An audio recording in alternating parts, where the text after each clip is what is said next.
All right. Yo, what's up? The upload is almost done. It says it's got 15 seconds left. So I'm going to let it finish. And then I'm going to open the game and jump into it. We got a recap, though, to be honest. You know, I need better mood music than this if we're going to recap. I know the perfect music, but I get demonetized in a second, which kind of sucks. So, all right, upload complete. Let me tweet out that we're live.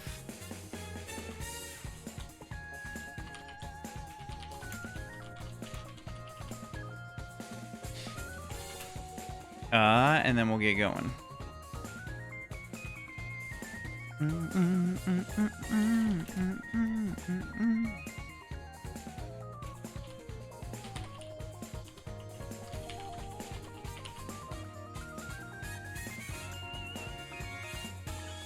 All right.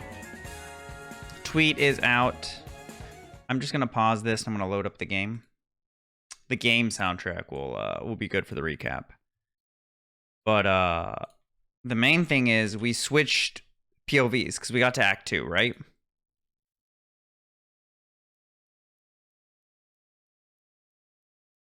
So we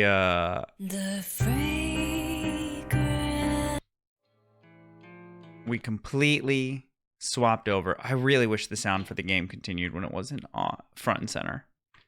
But we're now on the doctor. Let me know how the sound is too, if the game's too loud, not loud enough.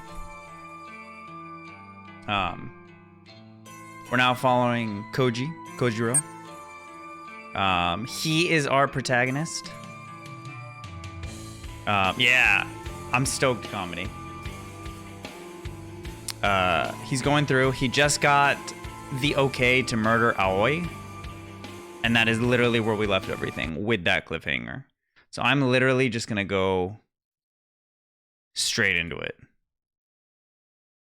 I believe it should be showing up on screen. Yeah, okay, perfect. So we're going to continue.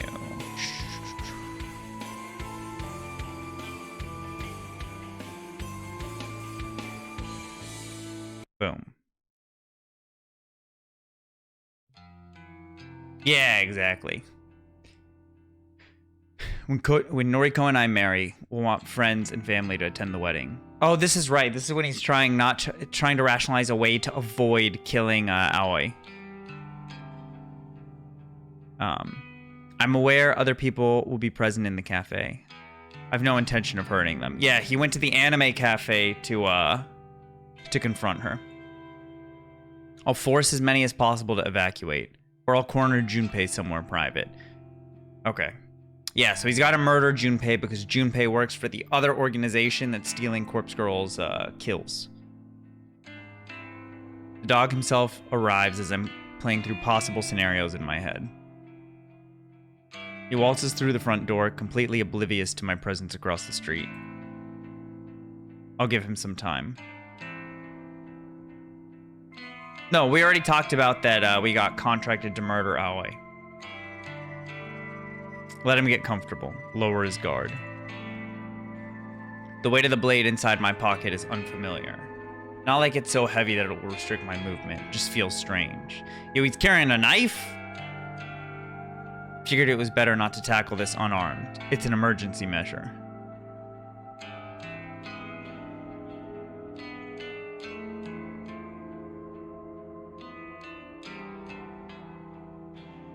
Oh, yeah, that's right, that's right. As long as we kill him, Noriko has to date us. Dude, comedy, I want to say the average IQ of the characters in this game is not exceptionally high. So I am okay believing that Junpei is actually an idiot. After 20 minutes, I approached the maid cafe's entrance. Oh my god, this is a cafe. Where's Omni when you need him? This looks like a place Omni would frequent. Every day off the train straight to this cafe? Not a fan of the atmosphere. Too flashy for me. Prefer somewhere more simple. Laid back. Junpei has a table near the far wall. Not alone. Not that I expected any different. blonde maid trots over to refill his drink. He nods politely, but doesn't say a word. Hasn't seen me come in yet. Someone asks if I want a table. I don't respond. Someone else chimes in, something about paying the cover charge. I don't know. My attention is on the dog. No one attempts to hold me back as I march towards my prey. He finally sees me, but I'm 5 steps away and it's too late. Oh, what the? Long time. You're crazy, man. Get away from me! Looking at him up close, he doesn't seem too worse for wear, considering our last encounter. I start to wonder if I went too easy on him. Well, I mean, you're about to murder him. Can I sit here? Hell no! Get out of here! Thanks. I pull up a chair and sit directly across from him. The blonde maid from before offers me a menu. Yo, they're not even, like, responding. Then she gasps and I hear something shatter on the floor. It's you! Oh, how did he not notice Aoi was the blonde maid? Strange. Aoi didn't quit her job after all. Did she lie to Noriko? Did Noriko lie to me? I'm 90% sure it's her. Anyway. Stay back, babe. I got this. Yep, it's her. Thought you quit? Huh? I thought you quit this job. What? How would you know that? I realized that I shouldn't spill any details on my relationship with Noriko. Forget it. Oh, you think you're hot stuff, right? Tailing me, beating me up. And now you're digging into my girl's business? I can't take Junpei The seriously. fuck is wrong with you, man? Excuse me for a second. I stand up slightly and lean over the table. Junpei recoils as my fist pummels his nose. In the middle of the restaurant? The crowded cafe? Oh my god. Sorry, had to do it.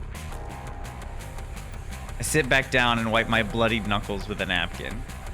Yo, when did Kojiro just become a straight hitman? Junpei clutches his face and sobs. Aoi is visibly shaking, standing next to her dog, unsure how to react. By some miracle, I don't think anyone else around witnessed the punch. For the best, means we can get down to business without interruption. Some questions for you. You broke my nose! Shush. Haven't asked my question yet. Aoi somehow gathers the courage to flee. I don't watch her leave, but I get the sense she's gone to fetch help. What do you know about the robbery of the hospital morgue? I don't know what you're talking about. No, not the answer I wanted. Oh, he's gonna break something else. Junpei makes the mistake of possessing fingers. Yep, I knew it. I called it. Oh! I jam a steel fork into the back of his left thumb and pin it to the wooden table. Yo, this is a mob scene. You're going to give me the answers I want. Oh. Am I clear? You're nutcase. You're psycho. No. For my next question, how did you find out about my involvement with Corpse Girl? Dude, just stop switching questions, Kojiro. He's in pain. He's gonna lose focus. It seems that Junpei is carefully weighing his response for the first time. Instead of outright defiance, he wisely chooses to grant me a satisfactory answer. It wasn't hard, man. You're not the most stealthy dude around, you know? I would agree with that sentiment. Explain. What do you mean explain? You just stabbed somebody in the middle of a cafe. Ooh, and that blonde gal girl, Tomoe Watanabe? You're not cautious enough. So, he knows Tomoe's identity and her involvement. This hound is truly a liability. It's not hard to tell you when you drive that hunk of shit van around town, dropping dead bodies off to Corpse Girl's targets. He knows a lot. Way too much. How far does his knowledge extend? I see. My next question, then. Sonic, you've missed so much. You've missed so much in the first 5 minutes. Do you know Corpse Girl's identity? I think the real question is, do you? Apt question, because as we found out, Noriko probably is not actually Corpse Girl. I consider his words. Do I know Corpse Girl's identity? Yo, what if Aoi is Corpse Girl? What if she's the one pulling the strings? Beginning to doubt that. He'd asked me a week or two ago. I should have thought of Noriko immediately. Now? The way that Noriko has been referring to Corpse Girl, I'm not so certain. But I wouldn't let this wounded mutt have the upper hand. I won't let him pry open gaps in my defense. Wrong answer. The only other piece of cutlery at hand is a metal spoon. Oh no, no, no, no, no, no, no, no, no. I draw! I drive the slightly pointed rear end of it into the pointer finger on Junpei's already injured hand. I expected eyes too, but still. Corpse Girl's identity? Fine. I thought eyes. I thought he was gonna scoop out an eyeball. Noriko Kurosawa. Interesting. I see. A hesitant tap on my shoulder from behind causes me to turn. Leave him alone. Oh shit, Aoi mad. Aoi has somehow gathered a half-dozen other bystanders. They're all glaring at me, fist clenched, ready to try and forcibly remove me from the premises. We're not done here. Come back later. Oh my god. Dude, would you want to fuck with Kojiro? Let my Junpei go. Stop hurting him. Aoi, you're on the kill list. You better be careful. For an outwardly meek girl, Aoi has more courage than I expected. I stand up and stretch my neck. I'm not looking for a fight with a bunch of cafe patrons. Heaving a sigh, I dip my hand into my pocket and withdraw the knife. Flashing it in front of the mob says more than my words ever could. He's not becoming Batman, he's becoming the Joker. They all back off, a few letting out sniffles of despair. Aoi, either out of bravery or fear, holds her ground. A single watery tear welling in her left eye discloses her true feelings. Leave. Everyone. Now. Doesn't take more than this animalistic, primitive command to convince the crowd to disperse and rush for the door. Aoi is amongst the fleeing throng, and she mouths the word sorry as she catches Junpei's eye. It's love. That's true love. Satisfied that we will not be interrupted further, I return my attention to Junpei. He sobs vocally. Captain, if this was Texas, he would have had a gun of his own. Everyone would be dead right now. Don't kill me, man. I'll do whatever you want, you know? Please, I'm begging you. I've got my whole life ahead of me. Damn, Junpei, you should have never taunted him. Relax. Only one more question for you. What? What is it? Who runs the human removal service? Who is the Herald? I'm being completely honest with you, man. He doesn't know. I don't know who he is. He wears this creepy-ass mask and never speaks. Can't quite tell if the dog is being sincere or lying through his teeth. I need more than that. Who would know his identity? Shit. Look, man. The Human Removal Service. It's only the two of us. Me and the Herald. He recruited me online, you know? Oh, I don't believe this. He 100% knows. Makes me do his legwork. So, if I don't know who he is, No one does. Except him. Of course. I don't believe this at all. Not good enough. Not the answer I'm looking for. I lean over the table once more, keeping my knife clearly within the dog's vision. Not happy with that answer. He's gonna take an ear. Take a finger. Oh shit. Shit, no, dude, seriously. Ask me a different question. Please, please. Kojiro, Oh shit. Noriko's here. A voice I didn't expect to hear rings out from behind me. Noriko. enough. Why are you here? I overheard everything. It's enough information to use. Is it? Noriko strides forward. It's a little unnerving seeing her in the real world, away from the factory. She's been cooped up there for so long. Her pale skin looks almost otherworldly beneath the cafe's gaudy lights. For whatever reason... I know, I thought she was like a bound spirit, Paz, just stuck there. For whatever reason, she's wearing her best clothes. They're almost clean, as though she recently did her own laundry. She walks with purpose, one foot in front of the other, but her gait is unsteady, and she's visibly trembling. She's gonna kill him so that she doesn't have to be Kojiro's. At the end of her path, she rests her palms against Junpei's table and takes a calming breath. You stole the corpses from the morgue. No. Yes. Noriko doesn't miss a beat as she flashes her phone at Junpei. I can't see what's displayed on the screen, but the dog hangs his head almost immediately. It was me. I robbed the morgue. Oh, he's taking credit for it, but I don't think he did it. Noriko pockets her phone and tosses a small bundle of bandages onto the table. Bandages? Junpei hastily grabs the offering with his good hand. Get out of here. Get Aoi to bandage you up. And not a word of this to the police. Dude, there's gonna be like 17 other people that reported to the police. Yes. With a great deal of effort and a grimace, Junpei plucks the cutlery from his pierced hand and yelps.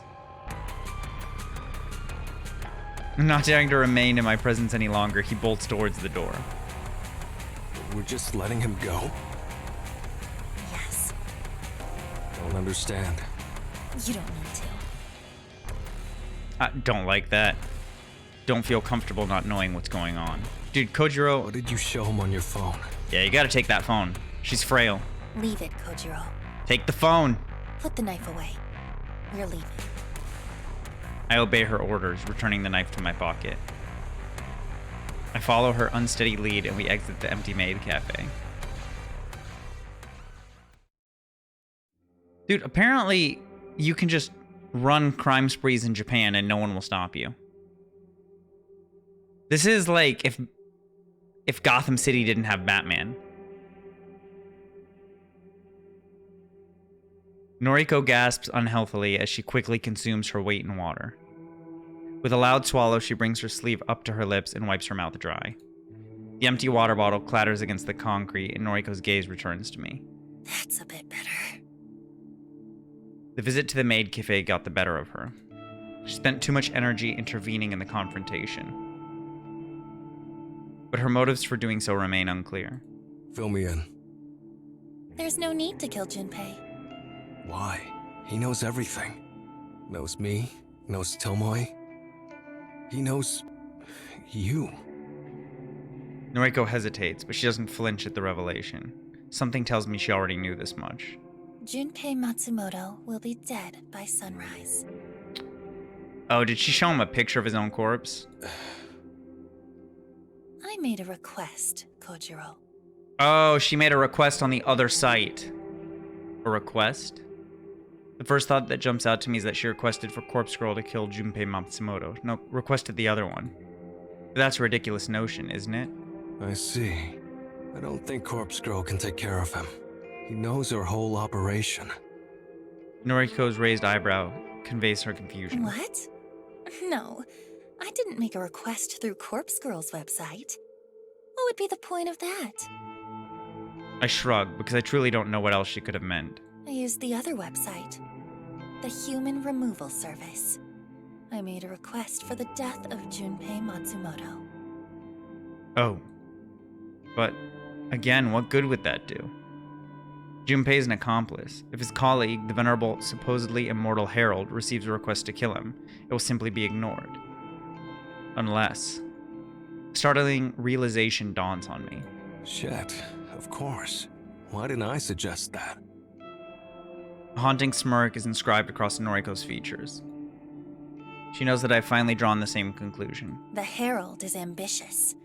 His convictions are strong. Absolute. Just like mine. Like Corpse Girl's. Corpse Girl's convictions, huh? Corpse Girl would never reject a request. Except Noriko rejected the one to kill herself. That's right. Junpei Matsumoto is disposable. A pawn. The Herald will deal death to him in the same manner as any other nameless victim. Damn. I see. That's cold. But more important than Junpei being killed is what we will discover in the aftermath. Explain. By knowing that Junpei is the next to be targeted, we can observe him and witness the Herald's killing method firsthand. Yeah. It's brilliant. I honestly thought that they were going to request, like Noriko was going to request her own death and just wait to like confront the Herald. Noriko has laid the perfect trap. By sparing Junpei's life today, we've set him up to be slaughtered by his own compatriot. And we can use his death as a means to uncover exactly how the Herald brings low his victims. Have to add it to you. This is a pretty fantastic plan. I know. A few things. You have doubts? Not doubts, exactly. Firstly, how do we know exactly when Junpei will be killed? Noriko sweeps her hair behind her ear and scoffs, as though the answer should be as clear to me as it is to her. I specifically requested the time of death. You can do that? The Human Removal Service demands it. Oh, shit. Interesting. Second topic. What if you're wrong? Good question. What? What if the Herald isn't willing to kill his own ally? In that case, it will prove something important. It will prove that we're dealing with a complete amateur. Yeah, who's killing you under the table? Someone whose convictions could never reach the strength of Corpse Girl's. But is infinitely more efficient. And just like that, Noriko reaffirmed my earlier suspicions. Corpse Girl truly would destroy her own allies in order to see her ambitions fulfilled. Tomoe and myself, our souls are shackled to Corpse Girl's own black void, yet we are not safe from her wrath. Should Noriko will it, our flames will be snuffed out in moments. We are nothing to her. Dirt, dust, ash. We will be blown away like the useless, incinerated remains of a cadaver. Understood. Let's uncover the secrets behind the Human Removal Service.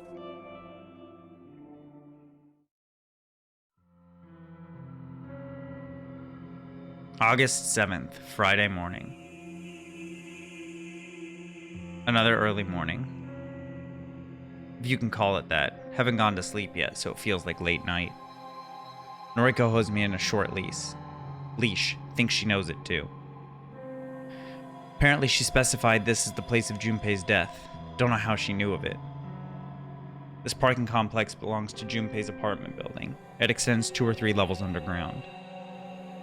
Again, Noriko specified the exact location of the death. The Human Removal Service seems to take user requests very seriously. How much further in? Yo, what if she requested Kojiro's death? Shh! Keep your voice down.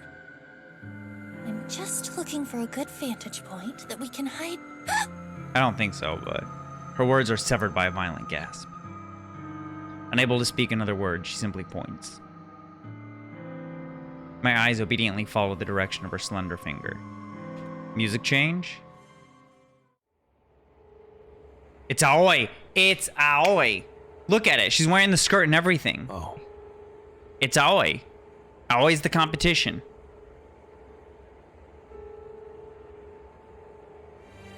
Disappointing. Missed the main event. 100% it's Aoi. Like, look at this. Look at that skirt and the leggings and everything, it's her.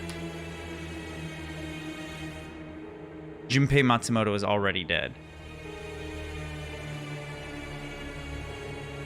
He's floating in a sea of his own lifeblood.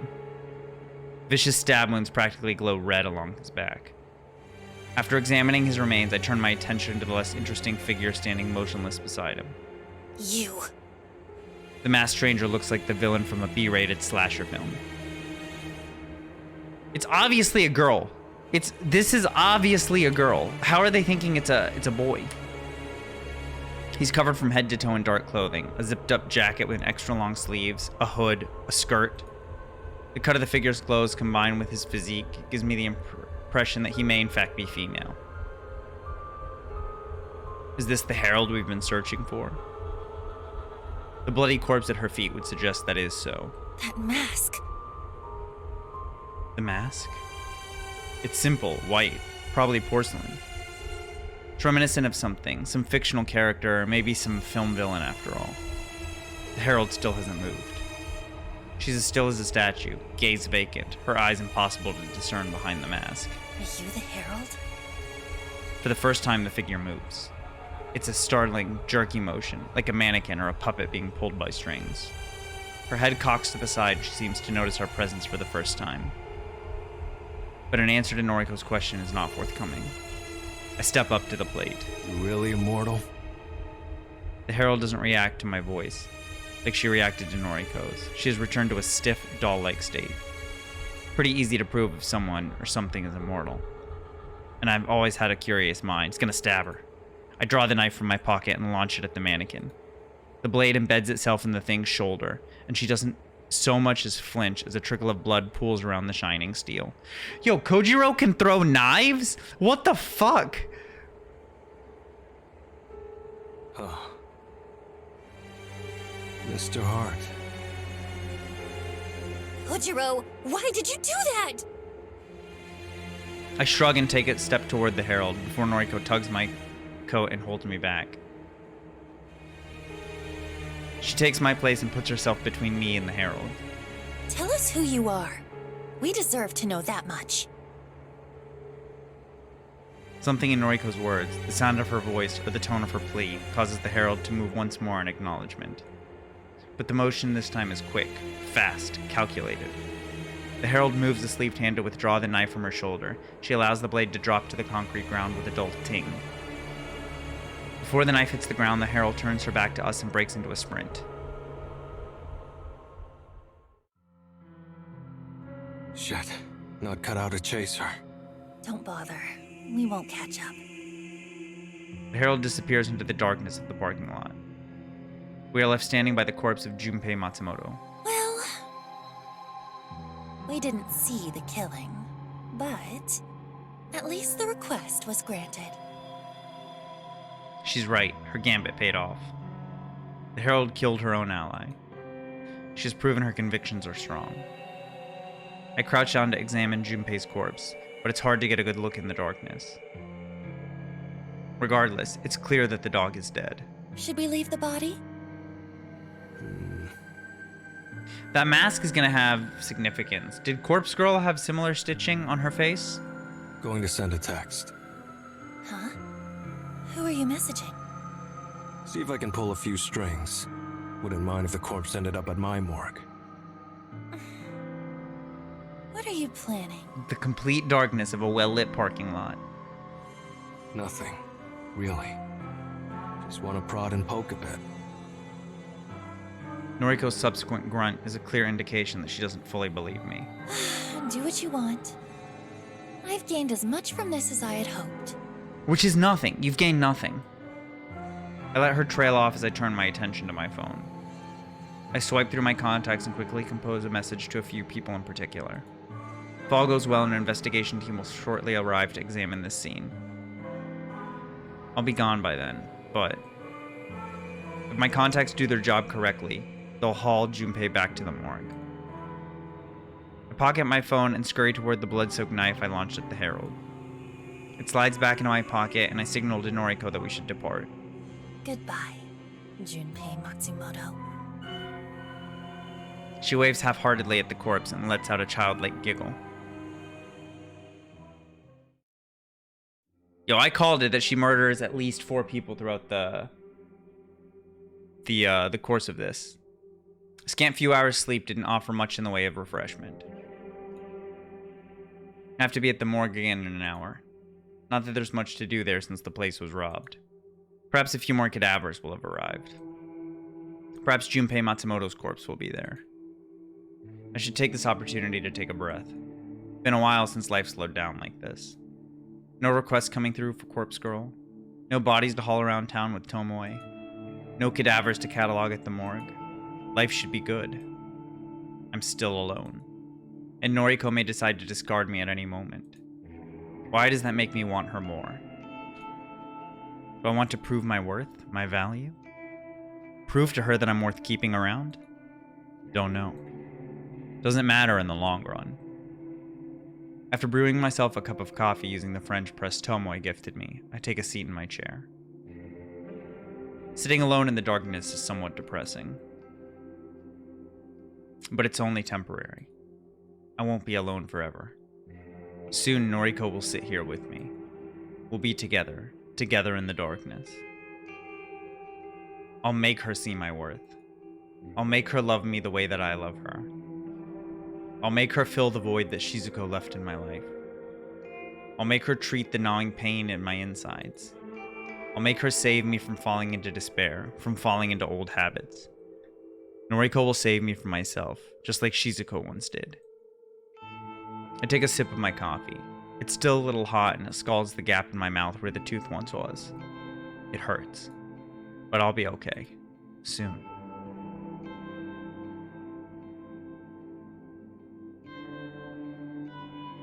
It's hard to hide a smile when plans unfold perfectly.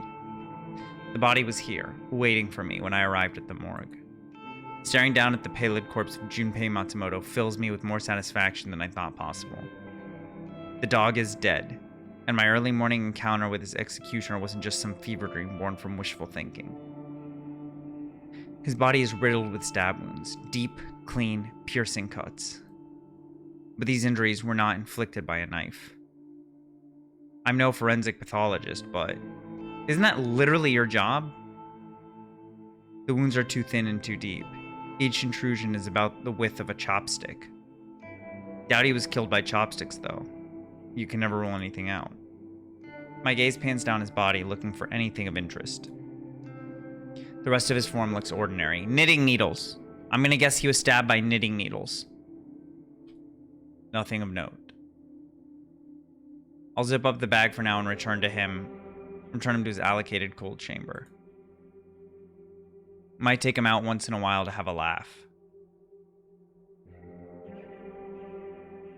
That's true. That's true. As I raise the zipper covering his legs and groin, I have to shift his arms to fit them within the HRP. And then I flinch, and my hands instinctively retract from the cadaver. I'm used to the ice-cold touch of a body fresh from its containment chamber, the sensation of lifeless-preserved flesh.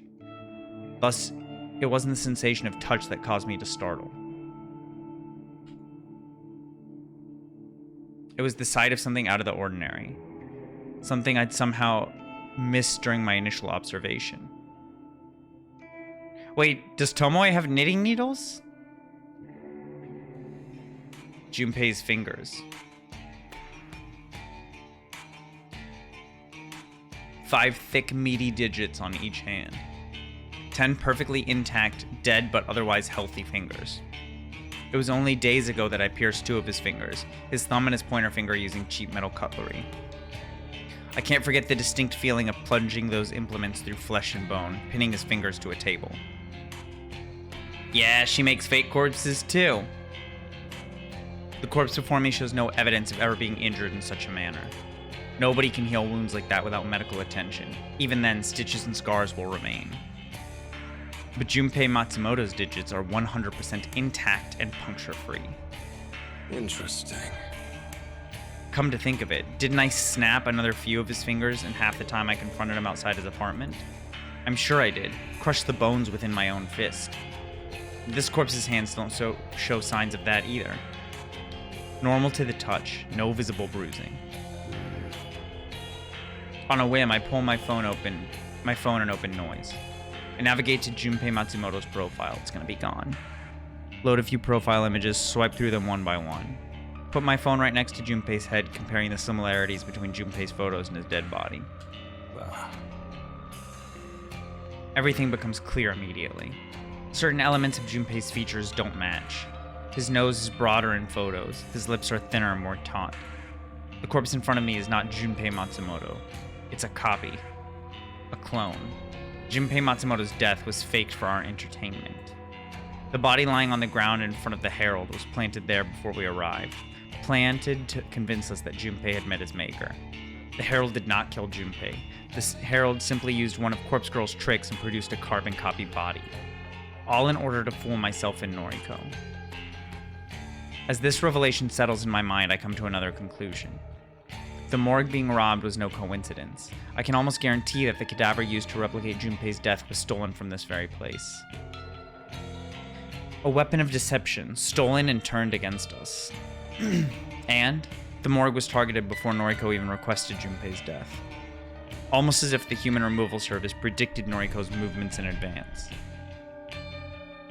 Is that even possible? All I know for sure is that the dog is still out there, still skulking around, working for his master. This is starting to get interesting.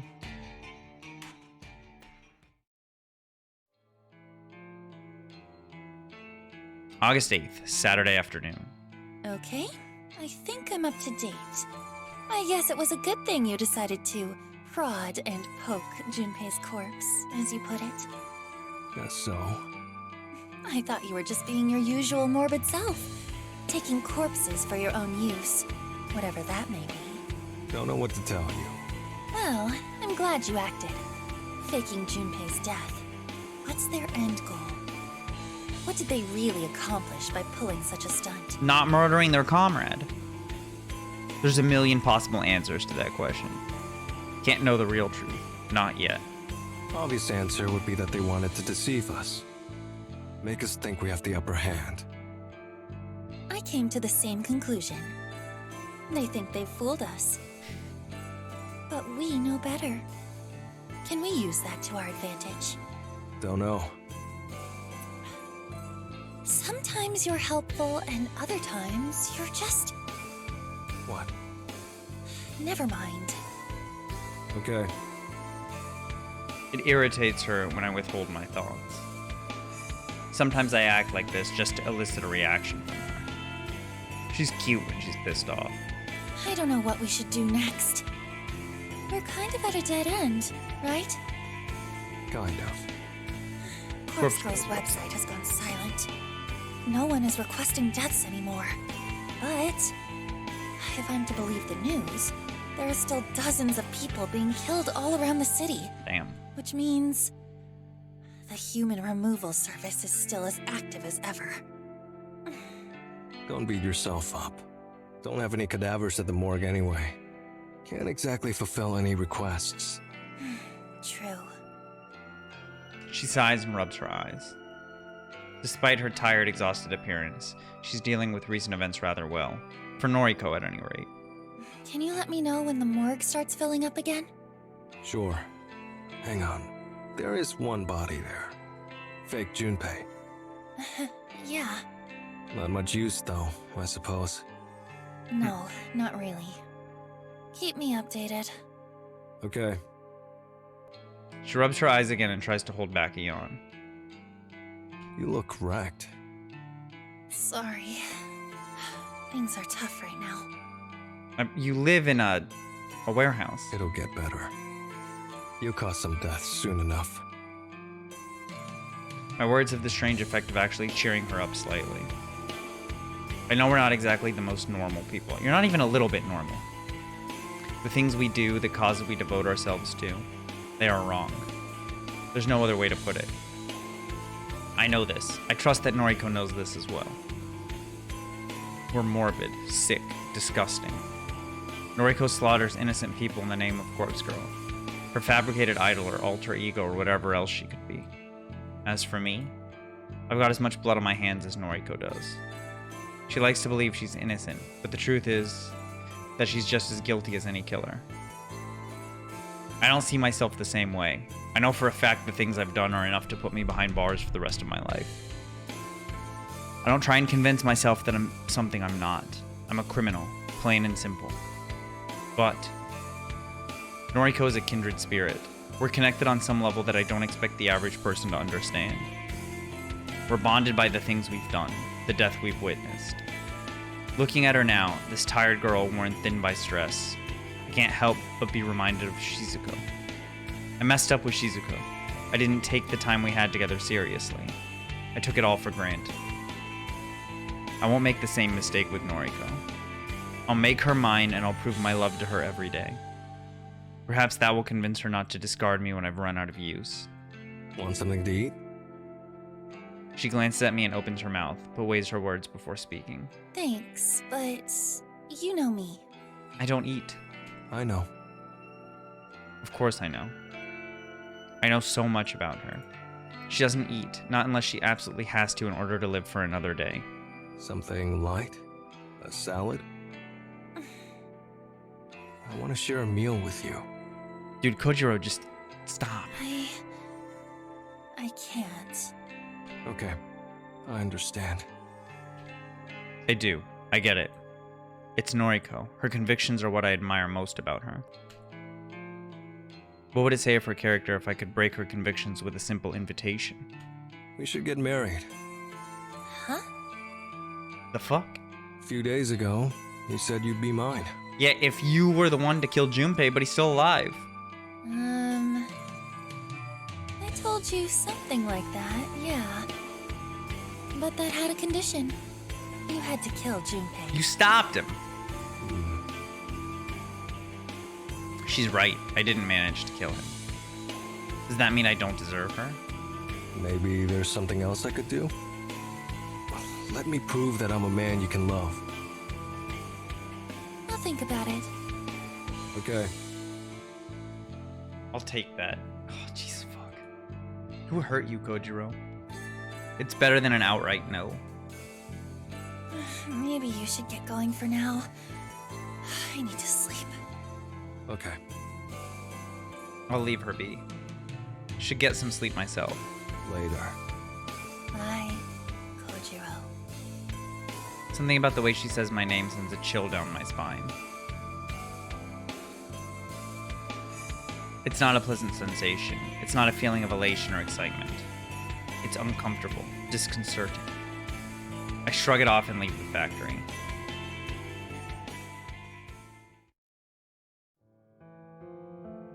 The fuck?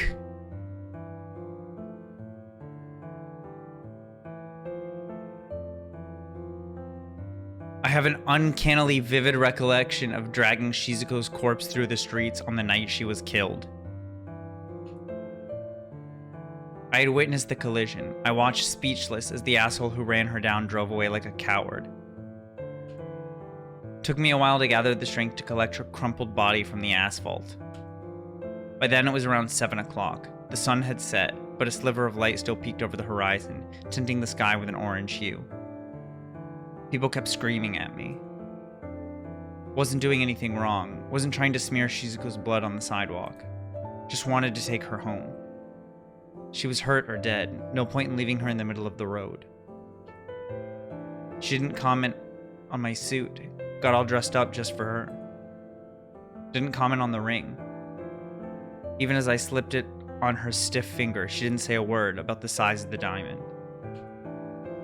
She made a unique sound when we walked. It rings in my ears now and then, especially when I catch myself in quiet moments. Oh, that's the sound? Didn't know what it was at the time. It punctuated the silence between my heavy footsteps. Turns out the sound was caused by the fabric of her dress stretching and ripping against the coarse texture of the sidewalk. She made that sound for the entire journey home. Holy shit. My footsteps. Thud, thud. Shizuko. Shh, shh. People screaming. Ah, kya! The cacophony of irritating noise assaulted us during the entire expedition. Silence didn't rear its head until we arrived at our destination. Wasn't easy getting her up the stairs to my apartment. Is this gonna be what the smell was? I carried her in my arms dozens of times. always effortlessly, but during my final ascent, Shizuko's weight exceeded the limit of my muscles. Had no choice but to drag her up slowly, a single step at a time. Wasn't my fault her head cracked against every step. Once we were inside, I finally had the opportunity to examine the damage. Her limbs were flattened, her chest had caved in, her ribs crushed and ground into a fine dust. Remarkably, her beautiful face remained unmarred. She looked at peace, despite having died in pure agony not long before. And that was the last time I kissed her. I planted my lips on hers and found comfort in the slight warmth that still remained. And then I closed her eyes.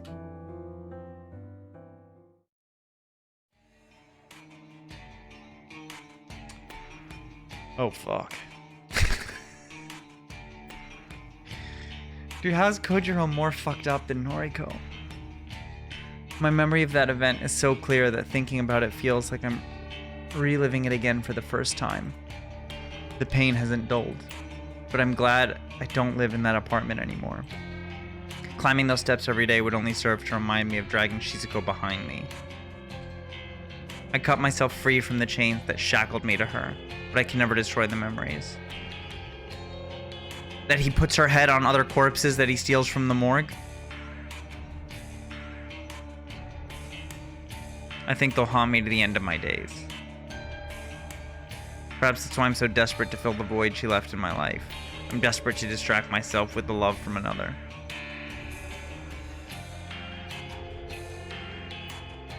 Oh, that's a good one, Captain.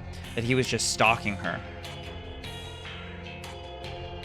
And yet, at that time, I didn't want to let her go. I wanted to hold her, cold, lifeless corpse, to my body and simply waste away so I could join her in the afterlife. In fact, I was so attached to her corpse that I did something I'd never done before, not once in all my history of toying with dead bodies. I decided to keep her. I called it. I called that the closet has her. And he replaces parts of her. Bro, see? See? Don't know whether it was out of despair or desperation, depression or desperation. Don't truly know why I decided to do such an odd thing. Possessed by a single disturbing idea, I emptied out the small storage closet in that old apartment, discarded everything within. And then I carefully, delicately, lovingly placed Shizuko inside the dark space. She stood up against the wall almost casually, almost like she was alive. I held her in place with some rope fastened to the wall, a loop around her neck and a few bindings around her waist. She sagged a little, but it wasn't overly noticeable. There, Shizuko stood before me. Her gaze was lowered. I could almost fool myself into thinking she wanted to greet me. Or she wanted to simply say goodbye. Goodbye. Something I'd never considered saying to her. But I knew it was time. Time to say goodbye to her, and to say goodbye to myself, the me that shared a life with her. The me that lived in shame of the things I'd done. But Captain, she bought him like a gift and stuff, remember? So I think they actually were in a relationship. Into the small storage room, I piled the evidence of my guilt. Although, wait, you're kind of spitting with all the pictures and shit on the wall behind her. Literally, like, if we hide this, look at all the photos and stuff on the wall with, like, news clippings and tags and all that other stuff. You might be onto something. Photos of corpses. Tomes written about the embalming and mummification. Countless books by Nobel Sinclair, the author that I held so dearly to my heart. Everything and everyone that made up Kojiro found itself inside that room. Oh no, that's what he explained. Photos of corpses, all that other stuff. And with one last look at the girl, I slammed the door and locked it tight. The ceremonial act of locking away everything I once loved had a cathartic effect. But the moments that after aren't as clear in my mind. I know that I sealed up the room and concealed the door. That was the molding smell in the apartment. Literally, the molding smell is her corpse. But I don't recall the effort that went into doing so. I know that I decided to leave the apartment behind, but I don't recall talking to the landlord. I know that I tried to move on from being the person I once was, but I don't know how much I truly changed.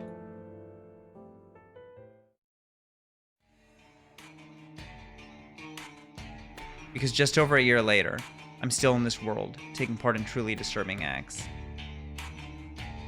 I'm still obsessed with the dead. And I'm still fawning over Shizu, Noriko. Maybe people can't change after all. Maybe I've been fooling myself all this time into thinking that I'm different now. But I'm not. I'm the same as I always was. I'm still just Kojiro. What's up, Tavi? Maybe that's okay.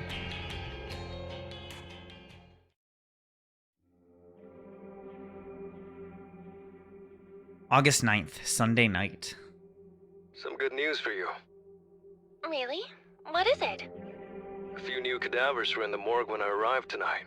Ah, Also, I was thinking He's gonna ask her out. what about? something funny. We went to such lengths to make sure we didn't get caught stealing cadavers from here. Never mind. And? Well, it's amusing that the entire place was ransacked by the human removal service, but no one ever investigated. No one here seemed to really care. We tried so hard to cover our tracks, being careful about every single corpse we lifted. Then those assholes just waltzed in and stole everything without any repercussions. True. Yeah, It makes me sick. I want to bring them down. yeah. Anyway, how many bodies came in today? 4. Not a great deal, but a start. Give it a week or two, and this place should be packed once more. You don't even have requests. Okay, good. Thanks for letting me know. Of course.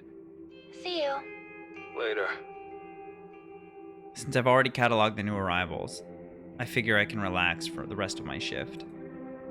I plant myself on the uncomfortable steel chair parked near the morgue's entryway.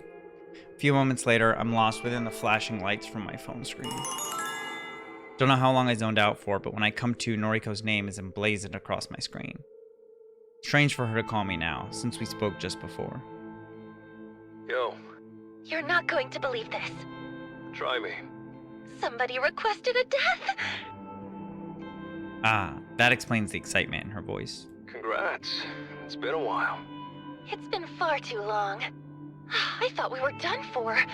I thought Corpse Girl's website had fallen into obscurity. It has. Happy for you. Kojiro, we can't let this slip through our fingers.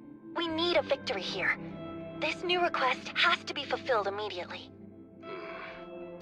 I want this victim to die with a bang. I want his death to propel Corpse Girl's name back into the limelight. Roger. Awaiting your orders. I'm sending you the Vic's photo. Get me a corpse that matches his appearance, just like usual. He's got 4 to pick from. Only got a handful of bodies here, remember? Going to be a long shot. Do whatever the fuck you have to do. Her icy cold command leaves no room to be misinterpreted. Copy that. Call ends and I immediately receive a message from Noriko. Opening it up reveals a photo of Corpse Girl's latest victim. Male, mid-30s or so, fairly unremarkable guy. Let's see what bodies are in stock. I heave myself off the steel chair and log into the morgue's computer. Scanning through the inventory only takes a few seconds. There are 5 cadavers here in total, the 4 that arrived today plus the Junpei Matsumoto lookalike. Looking through the details reveals that of the 5, 3 are female and 2 are male. I immediately rule out using the Junpei lookalike corpse for this request. It's a heavy-set body and it doesn't match the victim at all. I'll need to take a look at the other male, but I don't like the odds of finding a match. Kojiro's a match. I navigate to the cold chamber and open up the cache housing of the corpse in question. The cold air spews forth from the open compartment, and fogs up my glasses. Calmly remove them, wipe them against my coat, and return them to the rightful place. After unzipping the body bag, I'm met with the face of death, a sight I've become more than accustomed to after many long years working here. This guy's just an average-looking as Corpse Girl's victim. Seems like the type of person you wouldn't notice in a crowd. Simply be a blur against the sea of bodies. Might be exactly what we need. I compare his features to those of the victim in the photo. He looked similar. Couldn't exactly mistake him for a relative, but maybe with a bit of Noriko's makeup handiwork, he might pass off as a close enough copy. Only one problem. Unzipping the body bag further reveals this guy only has one arm. His left arm has been severed just below the elbow, leaving a surgical stump. Something that he's clearly lived with for years, because the area in question is clean. Probably had a prosthetic limb before being moved to the morgue. This particular feature is a deal breaker. Too hard to convince the victim that his own corpse if it's missing a limb. Although, perhaps Noriko could factor the missing limb into the cause of death. If I bloodied the stump a bit, it could be made to look like he lost an arm before he died. I reach for my phone and call Noriko back, getting sick of the chit-chat. You find a suitable corpse? Almost. Got a guy about the same age and build. Plain face. Needs some work, but could do the job. Great! I'll send Tomoe over with the van right away. Just one thing. What? The body is missing an arm. Oh, that is a problem. Yeah. Can you edit the corpse photo so that the victim is missing an arm? Make it look like it got chopped off before he died. That way, when he receives the actual corpse, he'll be expecting a missing limb. No. No? I'm already in the middle of making the photo. I'm not changing it now. Oh, you bitch. Then I don't know what to tell you. Don't have any other suitable bodies. Make it work, Kojiro. That venomous tone again. What can I do? Not going to roam the street and kill someone that looks like the Vic. Come up with something else then. Hell, chop your own arm off and attach it to the corpse. I don't care what you do. Oh no, Red might be right. But I need the body within the hour. If you let me down, I'll never be with you. Our relationship is tied to Corpse Girl's fate. If you let her down, you'll let me down. And I don't like being let down. Bruh. My phone beeps twice as if to protest Noriko abruptly ending the call. Fantastic. She likes backing me into corners. What am I supposed to do? It's clear that she doesn't really have any intention of being with me. She's using me, dangling the promise of something I desire right in front of me. And yet, I need to have her. Bruh, Kojiro. I need to prove to her that she should be with me. I lower my glasses and gently rub my brow with my fingers. Shit. I've got an idea. But I can't believe I'm about to do this. Slide my glasses back up and adjust them so they're comfortable once more. I fetch the mobile mortuary lift and angle it underneath the tray protruding from the open cold chamber. With a great deal of effort, I detach the tray from the chamber.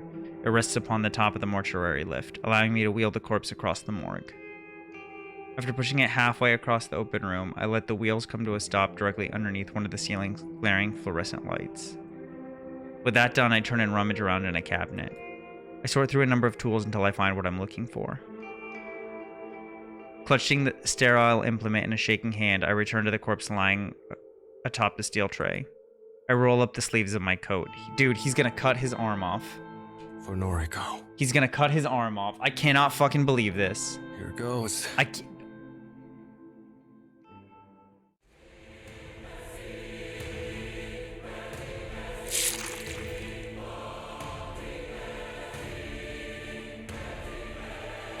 When the metal bone saw digs into the soft flesh of my arm, I have to grit my teeth to refrain from screaming. I angle the blade so that it cuts away from my elbow. Need to leave that intact. The cutting process is pure agony. To prevent myself from passing out, I keep my breathing steady and try to focus on something simple. Something my brain can handle while aflame with pain. I begin to count. 1, 2, 3. I count the seconds that it takes for the jagged metal saw to reach bone. 15, 16. Still just flesh and muscle and blood splurting down my coat. 20, 21. You're gonna die before you get there. I think I reach sinew after 24 seconds, but it's hard to tell because there's a terrible numbness that is somehow worse than the original searing agony. My fingers clutching the saw begin to slip due to perspiration. It's getting harder to even hold the tool. After some 32 odd seconds, the saw hits bone. I slide it back and forth. No, no. Cutting into the dense matter with as much strength as my failing body can muster. Vomit and drool have soaked the front of my coat and begin to smear together with blood. It's forming a shallow pool at my feet, and the stench of the mixing liquids threatens to overwhelm my senses. Counting the seconds has become infinitely more difficult. 43, 44, 4:30. It was 21 seconds so far. No, it's been longer than that. It has to have been a minute by now. I've been sawing into my own arm for a full minute. But the blade still hasn't cut through all the bone. I don't recall when I fell to my knees. I don't recall when I stood back up. I don't recall running my slimy fingers through my hair, or when flecks of blood splattered against my glasses, or when my bladder relieved itself. I don't even recall why I'm doing this. Is it for Shizuko? Is it because I love her? No. Noriko. It's for Noriko. Actually, it's for Corpse Girl. I have to prove I'm worthy of her. I have to be loved by her. There's nothing else for me. 97, 98. As my count reaches 99 seconds, my right arm falls to the wet tiled floor, flopping like a dead fish against the deck of a boat. I let out a groan of what can only be called relief, and I slump in on myself, resting in a pool of foul liquid. My vision is blurry, my breathing is ragged. The same part of my consciousness knows that I need to treat my wound. I need to apply a tourniquet or cauterize the damage. I'm just gonna bleed out and die on the floor of my own morgue. You'll probably die if you cauterize it too from infection. But a quiet voice in my mind, the very same one that drove me to such an extreme measure, urges me to finish my work. Getting to my feet is a struggle. I try and push myself off the ground using both arms, but of course, I fall flat on my face when my right arm fails to react to my mental instructions. I think the lenses in my glasses smashed against the tiles because my eyes seem to be bleeding now. A second attempt at pushing off the ground is more successful. My left arm is somehow strong enough to hoist my barely responsive body. I sway and stagger around aimlessly, before collecting myself enough to attempt to fish my severed arm off the ground. Luckily, I managed to grasp the blood and vomit-soaked wrist of my former limb with my one good hand. I drag myself toward the mortuary lift that holds aloft the corpse I need to attach my arm to. But I didn't think this through. I don't really know how to attach a severed limb. I bludgeon the corpse's stump with my useless arm, trying to find some point of connection that will magically fuse the limb to the corpse. It's hopeless. And as I madly flail the arm around, I can't help but laugh at the whole situation. Of course I can't attach my arm to this corpse. The corpse is missing its left arm. I cut off my right arm. Oh my god.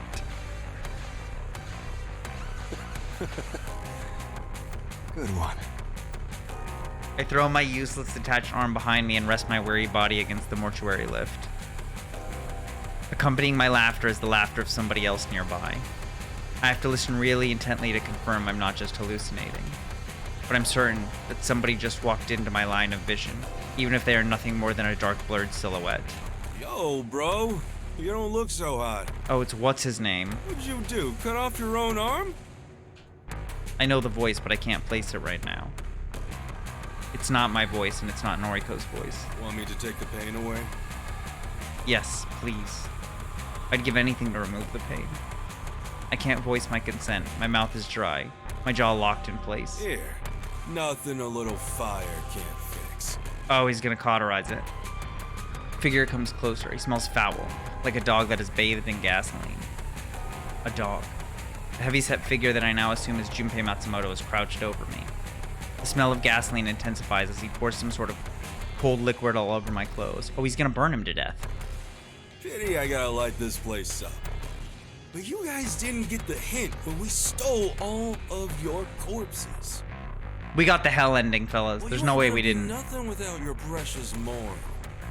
And Corpse Girl is gonna wither away without her right hand man. Right hand. Get it, Gojimbo? The way he deliberately mispronounces my name really bothers me. This all got caused because we chased after Aoi. Chat, you did this. You did this. I blame chat. All she needed was a little bit of space. And now this. It's Kojiro. Sure, bro. Sleep tight. The dog lifts his body and disappears into oblivion beyond my sight. The unmistakable sound of a match being struck should fill me with panic, but I feel strangely calm. Warm, glowing tendrils of flame flicker around the outskirts of my vision. Fire. The entire morgue is alight. The acrid smell of smoke quickly covers up the odor of gasoline. Fire. I lost my family to fire so many years ago. Maybe it's fitting that I should perish in the same way. Honestly, it's probably for the best, Kojiro. Fire. I think he'll be much happier now. I hate fire. I hate it and fear it. Fire. It's everywhere, surrounding me. The sickening stench of burning flesh permeates my nostrils, and I realize that it's the smell of my severed arm being incinerated behind me. Fire. I close my eyes. Really sleepy right now. Lost a lot of blood after all. Sorry, Noriko. Sorry I loved you.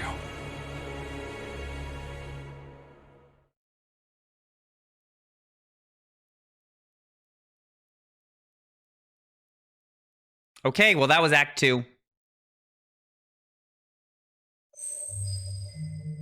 Okay, Act 3 is Aoi. Aoi Sato. 1 month later.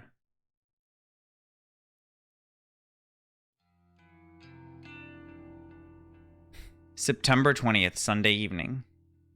Oh, I'm so mad. I really wish I could scream at him. I really, really, really want to scream. But he's one of my best customers. I just wish he would take the rules seriously. I said no free refills. The squeak of my voice surprises even me. Gosh, I've never yelled at a customer before. It feels so liberating. I feel free. The customer hangs his head. He looks as guilty as I feel on the inside.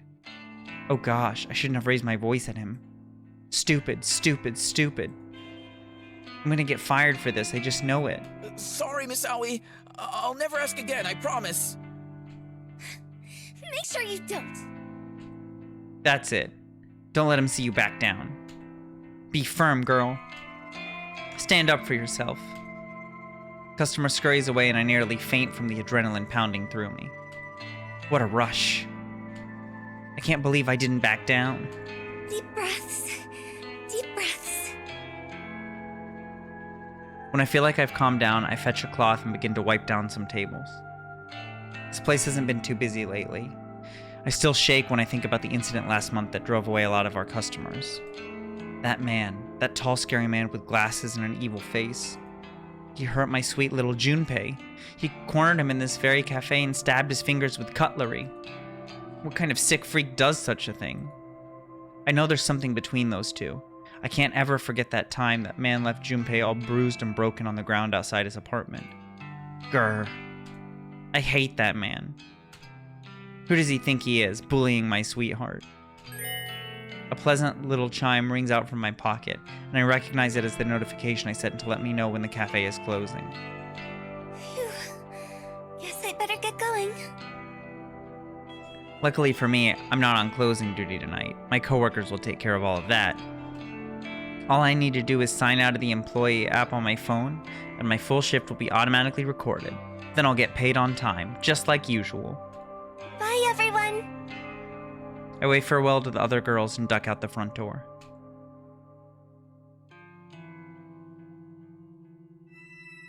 As usual, my cute little honeybee is awaiting me outside. Sup, baby doll? Ugh. Junpei. I rush into his arms and give him a big, snuggly cuddle. I'm so happy to see you. Of course, babe. I'm always here for you. How was your shift? Not so bad. Glad to hear it. Guess things really have changed around here. Yep. It's so much better since the old manager left. Good, good. You come tell Junpei if anyone else gives you trouble, yeah? Oh, he murdered them. I will. I nuzzle into his broad chest once more and immediately feel safe and warm. Can I come back to your place? Yes. He holds my hand and leads me towards the train station. I'm so excited to be with him again.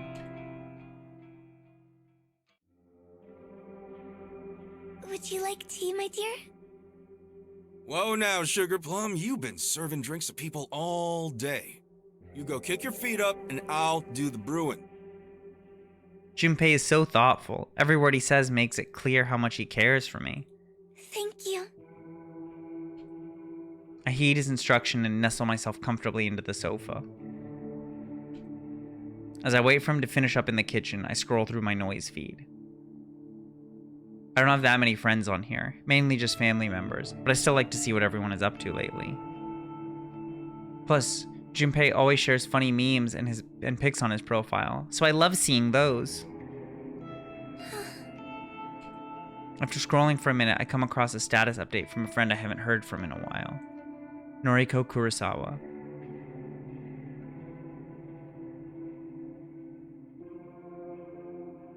Hey 3?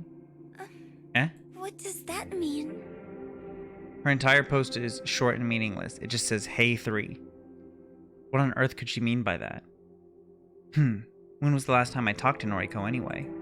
She used to call me all the time. I used to call her too. But somewhere along the line, we fell out of touch.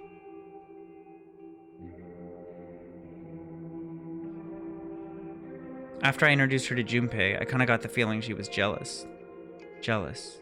Noriko always had feelings for me. Maybe being introduced to my boyfriend really hurt her. Oh, now I feel terrible. Your tea, my love. Junpei sets down 2 teacups on the small coffee table in front of the sofa. Steam rises slowly from both cups. The sight and scent immediately relaxes me. Thank you, Pumpkin.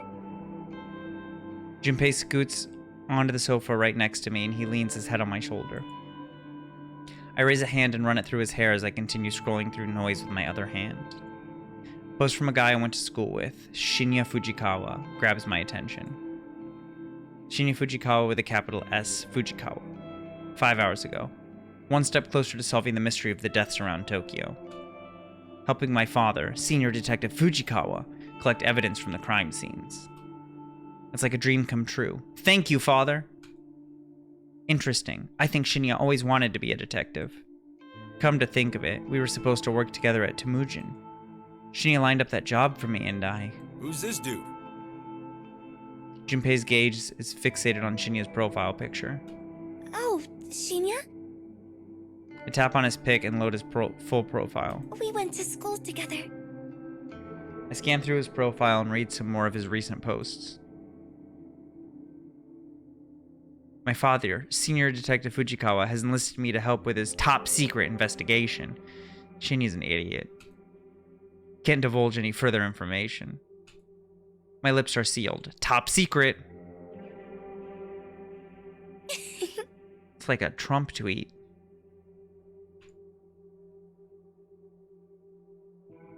So happy that I managed to get a lead on this case. Submitted some information to the detective in charge of the serial murders around Tokyo, Senior Detective Fujikawa, who just happens to also be my father. And he said I can join the investigation team as a probationary member. This guy has a real father complex, doesn't he? Maybe. No one tells you what to expect when you experience heartbreak. They broke up! No one tells you how hollow and empty you will feel. It's important to throw yourself into your work, so I will do so. Heartbreak? Something about this dude tells me he's never had a girlfriend in his life. Huh. I wonder... Farewell, my love. I'm sorry I couldn't be the man you wanted me to be. To Tomoe Watanabe, my soulmate, my other half, my one and everything. Please forgive me. Jeez. Have some dignity, dude. Wow. He really likes to share everything, doesn't he? I told you guys Junpei was a dick. You're all like, oh, he's nice because he made a cup of tea. He's an asshole. I swear, he never used to be this dramatic. He doesn't have to share everything, but he's still mean. Junpei murders, and you guys are trying to say he's a nice guy because he makes tea. Junpei yawns and puts his arm around me. A classic move. He's so sweet and romantic. I put my phone down and snuggle into his body. He's like a big, soft teddy bear. I should get going once I finish this cup of tea. Really? Do you have to go? Yeah, sorry, babe. I gotta check in on Mom tonight. Oh, okay. He's going to murder. He's not going to check in on his mom. You'll be okay, right? He's not. It's a lie, Captain. What the fuck? You're gonna buy that now? Of all the things we've seen, that's the line you're gonna buy? The thought of being alone forms a pit in my stomach. Don't worry. I'll help you out before I leave. Thank you. Junpei takes one last sip of his tea and gets to his feet. I'll check the usual stuff. The usual stuff is gonna be murder tools. Murder. Yes, please. He walks behind the sofa and ruffles my hair with his rough hand. The bandages wrapped around his fingers feel coarse against my scalp. As he wanders around my small apartment, he calls out to me. Oven and stovetop are both switched off. Oh, never mind. It's her anxiety shit. The kitchen tap is off. No drips. He moves into the bathroom and his voice echoes against the tiled wall. Tap is off in here too. And the shower is off. Finally, he moves to the front door. I'll lock this door properly when I walk out. You just have to put the deadbolt in place, okay? Okay. Thank you. Anytime, sugar. I'll see you tomorrow, okay? Okay. Love. Ugh. With that, Junpei walks out the door and closes it behind him. Dude, I agree, Omni. Followed quickly by a tweet complaining about seating. I quickly dash from the sofa to the door and slide the deadbolt into place. All done. The door is locked. The door is locked. The door is locked. I take a deep breath and tiptoe back to the sofa, then collapse onto it. Junpei is so good to me. So then ask why the music changes. He truly helps me out. When I'm alone, I find it so hard to be sure that everything is in order. I can't sleep or leave the apartment if there's a possibility that I've left a tap running or an appliance switched on. I can't relax if I think the door might be unlocked. I have to check things again and again until there's no shadow of doubt that things are the way they should be. I don't remember when this obsessive-compulsive behavior first started, but I've been battling it for as long as I can recall. At the very least, when Junpei is here, he checks everything for me. He's so good to me. It saves me so much time. It stops me from having to stand in front of the kitchen sink for 5 minutes, constantly checking and double-checking that the tap is running. Logically, I know it's easy to see if the water is flowing from the faucet. You can see it, you can hear it, you can feel it if you slip your hand underneath the flow. But logic rarely applies when I find myself second-guessing my own senses. I can glance at the faucet and tell myself that it's been turned off properly, it's not dripping. But when I turn away, what if I'm wrong? What if it's actually still running? I feel like my mind is betraying me. I feel like I can't trust anything I see or hear. When in doubt, it should be a simple matter of just quickly checking one more time. But the more I check, the less certain I become. And it's not just the faucet I have trouble dealing with. It's nearly everything. I unplug appliances from the power sockets to make sure they're definitely not still running. I flick light switches on and off 20 times in a row to ensure I haven't left a bulb on when I leave the room. I open and close doors repetitively, and locks are the worst. I have to examine them from every possible angle to convince myself that no one can possibly break in. Yeah, she's definitely crazy. My condition is completely and utterly fucked up. Struggling against it has caused... What do you mean that's fucked up? She murders! She murders! She 100% murders, Captain! Why do you think the last killer stood there staring at the corpse, fucking counting? We 100% know that. Shut up.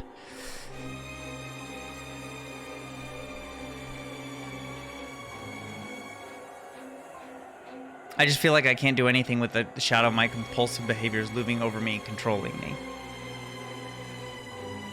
Dude, I hope it's Tomoe, and I hope she comes for every other character in this goddamn visual novel. Tomoe the GOAT. Literally Tomoe the GOAT.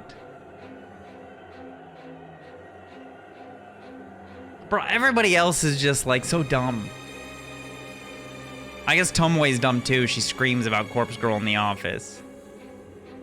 Just turn it into a battle royale. Finish them all off. And so tonight, like many other nights, I decide to sleep right where I am, here on the sofa. Getting up and going into my bedroom is too much effort. Sleeping where I am is just much, much easier. I begin to drift off, my face planted against the sofa cushion, my legs draped over the armrest.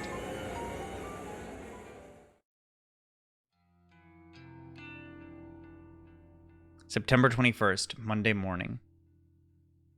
I do too. I'm thankful I don't have to work at the maid cafe today. My neck is a little sore from a terrible night's sleep, but I won't let that get me down. It's Monday, the start of a fresh, brand new week. I've got lots of exciting things to look forward to.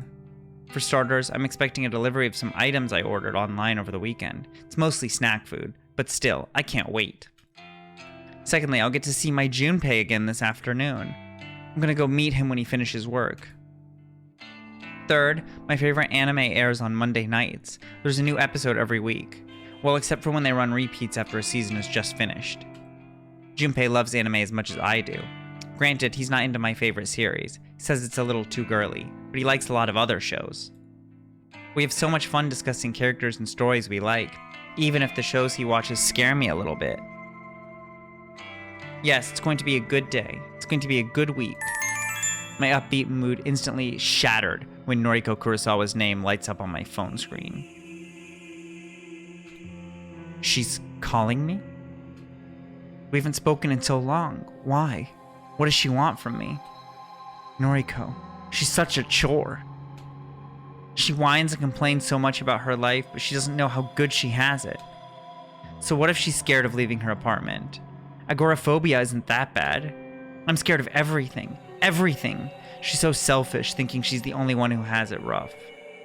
I'm so tired of tiptoeing around her feelings and her stupid sensitivities. Hello? Aoi? Hi, Noriko.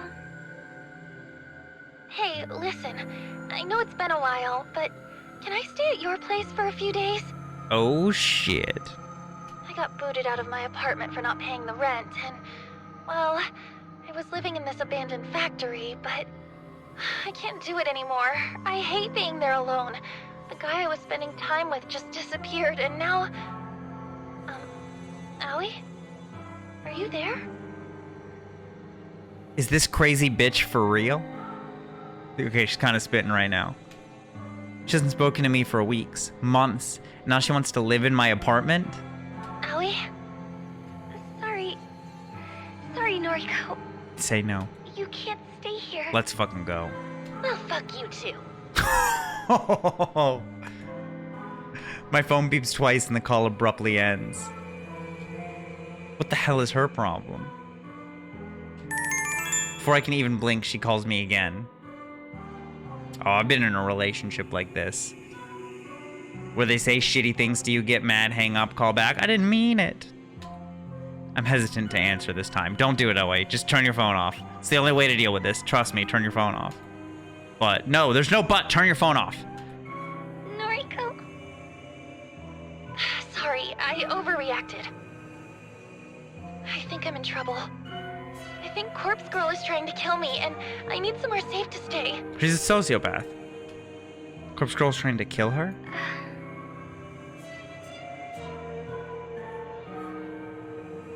What do you do when a girl's trying to do this? You turn your phone the fuck off, and you tell your friends to check in on you. That's exactly what you do, Sonic. And if you got family that's like kind of close by, you leave and you go stay with them for a few days. 100% that is what you do. I think Noriko has finally lost the plot. Whatever sliver of sanity she once held onto has finally slipped between her fingers. Noriko, Corpse Girl isn't trying to kill you. What? How would you know? You are Corpse Girl. Remember? The fuck? Yo, the plot thickens. What? How do you... I'm the one who wants to kill you. Bro! Oh, fuck! I'm going to fucking murder you in your sleep. Bro, Bro, I told you she was fucked up, Captain. I told you.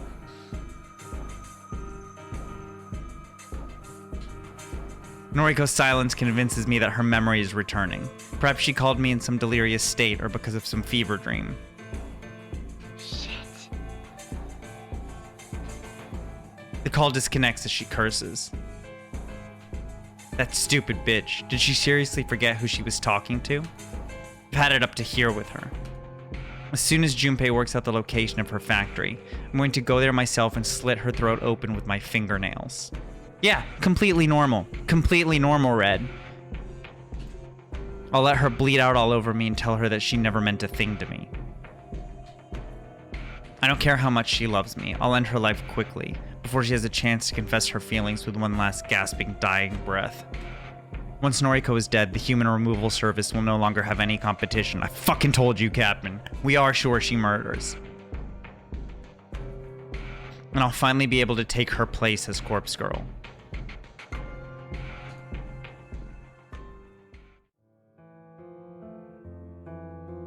During our school years, I was always envious of Noriko.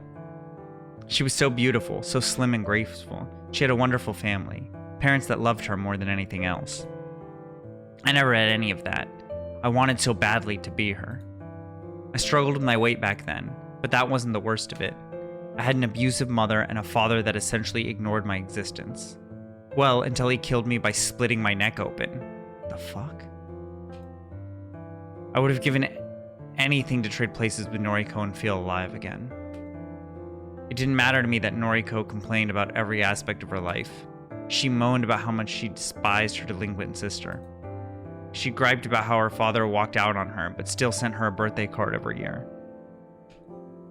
She lamented over the time her mother tried to kill herself in front of her and her sister, how her mother hung from the ceiling barely alive for hours and hours until Yuriko figured out how to call for an ambulance. But I would have taken all of that trauma over my own upbringing. I'd have traded my life for hers without a second thought. Noriko had no idea how lucky she was. Even after all these years, I never really overcame my envy of her. I even went so far as to request her death through Corpse Girl's website.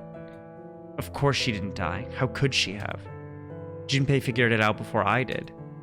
He forced his way into Corpse Girl's website and viewed all of the death requests. Someone, Noriko, had placed a comment on the request I submitted. A single line of text never intended to be seen by other eyes. That's me, bitch. Knowing that she had become Corpse Girl made my jealousy grow. I wanted to take her place. I wanted people to fear me just like they feared her. I wanted any other life, anything that would let me escape my own hellish half-existence.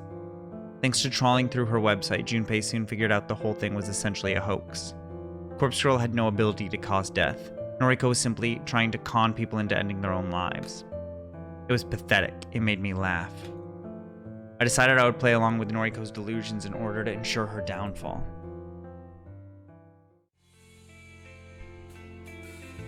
It's finally time. Oh, so Aoi murdered all those people off the train. Maybe? I don't know. I get to meet Junpei at the station and walk him home. Yay!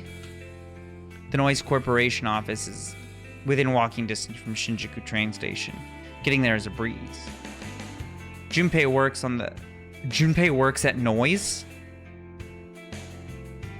Junpei works on the 30th floor of the massive office complex.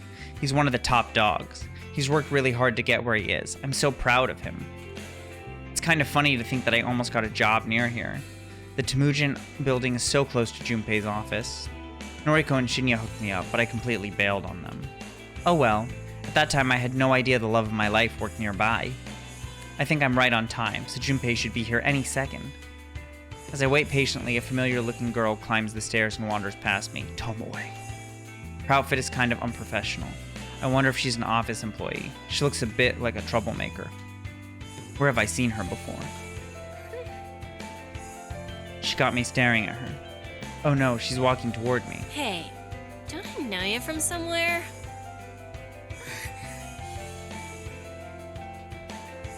No time to run away. She's right in front of me. Yeah, you're Noriko's friend, right? Aoi? Noriko's friend? Everything's always about fucking Noriko. Yes, and you are... The brash girl swoops her hair out of her face and leers at me. Tomoe, a friend of hers as well. Oh, I suddenly remember where I've seen Tomoe before. I think she was in some of Shinya's photos. Is she the girl that Shinya was dating and broke up with? how is Noriko? Dunno. Was hoping you could tell me. Haven't seen that skank in weeks. I see. I haven't seen her either. Righto. Well, I'll see you around. Just like that, the girl brushes past me and doesn't even look back. Bye. I watch her as she wanders along the platform. Yo, babe! Oh, Junpei. What up, doll?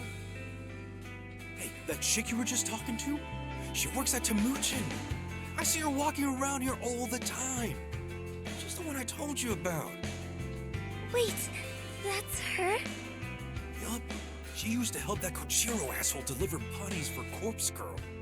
I've been waiting for ages to introduce you to. Oh! I nod at Junpei and immediately break into a run. Go get her, babe. Oh fuck. Junpei's cheers fade as I leave him behind. Tomoe. She's the one helping Noriko, helping Corpse Girl. We've been waiting for a chance to follow her. Junpei's been keeping an eye on her, but her actions and movements are erratic and hard to predict. But today I fortunately have the opportunity to follow her. She's connected to so many people. Noriko, Kojiro, Shinya. They're all involved with Corpse Girl's operation. We want to track them all down one by one and cremate them like cadavers. Of course, I'm saving Noriko for last. I'll slice her open and bathe in her blood and be born again from her corpse. Completely normal, Red. Just for the record, you said she was a completely normal girl just struggling with OCD. I'll assume her identity and live her life and leave my own painful existence behind. I race along as fast as my legs will let me. My feet pound against the train platform, and several people passing by stop to watch me out of curiosity. As long as Tomoe doesn't notice I'm tailing her, then I don't care who sees me. I follow her all the way to the end of the platform, then I blend into the crowd as we board the same train. I knock on the door to what I can only assume is Tomoe's apartment. She answers after just a moment and shoots me a quizzical look. Ah yes, I too. No. Nobody copes by saying they're gonna split somebody in half and bathe in their blood. No, Tomoe, come on. You're the hero of this story, please. As soon as the door is all the way open, I dash forward and slam it. All of this because we chased after her? Literally all of this because we chased after her instead of giving her space. Holy fuck. What the fuck? We tumble into the apartment, though Tomoe doesn't even lose her balance. She's a lot bulkier than I am. She absorbs most of the impact and manages to remain standing. I do in fact think that this led to most of this cabin. I do. You know why? Because there's an achievement that gets Aoi on our side. And you know what we haven't done? Gotten that achievement even though we've gotten it for everybody else. So I do fucking think that choice did all of this.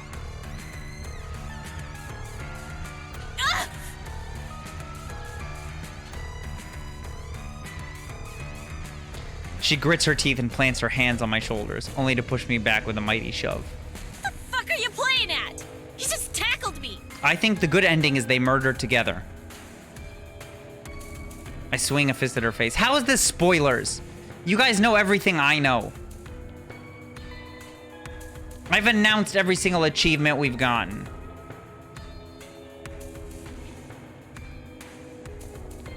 She catches me off guard when she sidesteps my punch and brings her knee up into my gut. I reel back, but the injury doesn't bother me. Take that, you dumb skank. Actually, let me confirm there is an OA achievement. It's a good It's a good question. I was kind of just spitting in rage. I'm too into this. Stop. Don't confirm. Leave it in the air. Okay, I'll leave it in the air. I'll leave it in the air. Sorry. I'll teach you to attack me. I don't care if you're Noriko's friend. I'll put you in the fucking ground. Tomoe is the best one. I agree with Nitro. Her long fake nails rake across my face and blood pours from my torn skin. But I stand firm and stare her down. You're allied with Corpse Girl, right? Is that what this is about? I don't give a shit about all that anymore. It's all behind me. You know Corpse Girl's identity? Of course I do. Why? Are you curious? Got someone you want to have killed? No. I know that it's Noriko. Oh shit. You're damn right. I should have guessed that a friend of hers would be just as psychotic. True. Noriko can go fuck herself for all I care. I'm done with her shit. So am I. I'm going to kill her. Wait, are they gonna ally? Yo, is this gonna be the start of a friendship? Tomoe raises an eyebrow. That so? Well, she kinda has it coming. I see. Corpse Girl is done and dusted. Doubt the public even remembers her these days. It's all about the human removal service. Noriko's just Noriko now. But I still won't forgive her for what she did to Kojiro. Oh, she thinks that she killed Kojiro. What is she talking about? Does she know something I don't? What happened to Kojiro? Oh, Aoi doesn't know? Do you even know who he is? I do. He warned me about her, you know? He said she'd discard us as soon as we weren't useful anymore. Sure enough, she had him killed. Fucking burned him alive. Interesting. Tomoe thinks Noriko killed Kojiro, when in reality, Junpei took care of that freak. He burned the entire morgue down with him. I suppose Kojiro's death caused Noriko and Tomoe's relationship to fall apart. Everything worked out better than Junpei planned. Noriko will die. And so will you for your role in helping her. Oh damn, take no... okay. Oh, come on. Why are you so insistent on messing with me? I ain't never done nothing to you. Hang on. Even though this girl exudes an air of stupidity, I didn't expect her to actually be this dense. Surely she's figured it out by now. Are you with the human removal service? I don't say anything. You're kidding me. You're the one Noriko has been fighting against this whole time. And you're her best friend. Your point? Are you the leader of your little group? No. Right. When Tomoe pauses to brush her hair behind her ear, I strike. My hand darts toward and grips her throat, and I begin to crush it between my fingers. The girl kicks and flails. She beats her fist against my outstretched arm, but I don't flinch. Her gurgling and thrashing brings me no joy. I wish people would simply accept their fate. Despite how tightly I'm squeezing her throat, she manages to form the beginning of a word. I can only guess that she's trying to call for Shinya. Shinya, the idiot boy she already broke up with. He can't save her now. I tighten my grip and stride forward, pushing Tomoe back and pinning her against the wall. She kicks out at me and hits me directly in the knee. I refuse to buckle. Her fingers continuously crawl up my arm, slashing into my flesh and sending flecks of blood across the room. She thinks she can hurt me. She thinks she can fight her way out of her fate. But nothing she does will ever injure me. You can't hurt the dead. This thought repeats in my mind as my face crashes into the floor. A ringing sound in my ears causes me to question what just happened. The residual shockwaves of a dull impact on my skull flow through my head. Yo, Shinya! Shinya the goat, come on! I wouldn't call it pain or even an ache, just the sensation that something collided with me. But I'm already on the floor, my lips pressed against the hardwood, my eyes twitching and examining shards of pottery falling on the floor around me. A blanket of darkness descends over me, and I hear a ragged voice of Tomoe breathing, and someone's voice asking, "Are you okay?" But the question isn't directed at me. I don't think anyone cares that I'm lying here in my own blood.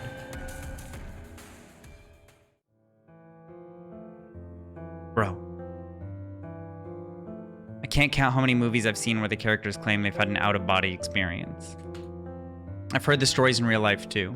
People on the brink of death or unconsciousness tell tales of how they could view their own body from a lofty spiritual perch. I've never put much stock into such nonsense. How can someone dead or dying view the world in any form of clarity? Everyone's saying Shinya, but what if it's Junpei? What if he's two-timing? When I died all those years ago, I didn't experience any such thing. It was kind of disappointing, even though I didn't expect much. Being clubbed across the head in Tomoe's apartment was a completely different experience than the time glass shards pierced my neck. I feel like I'm teetering on the edge of consciousness, writhing around on the hard floor.